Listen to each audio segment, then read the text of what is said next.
Mexico City is one of the largest and most populated cities in the world.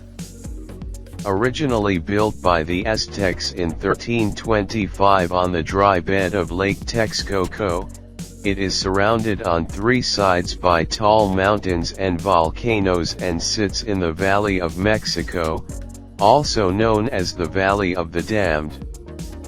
The Spanish conqueror, Hernan Cortez, was one of the first Europeans to have set eyes on the immense Aztec capital, then named Tenochtitlán. Mexico City today is a great travel destination offering a wealth of culture and history in the shape of world-class museums, great archaeological buildings, idyllic parks, and a thriving nightlife. Mexico City is the center of government, business, and culture in Mexico. Over 1/5 of Mexico's population works, lives and plays here.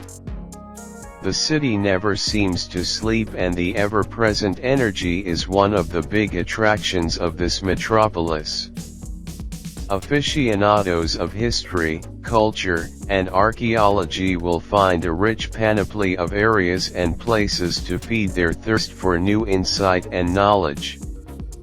Mexico City is a great place to experience because there is a certain magic here that most often leaves a dust on its visitors' shoes, the kind of dust which in many cases keeps you coming back for even more next time, or keeps you away forevermore.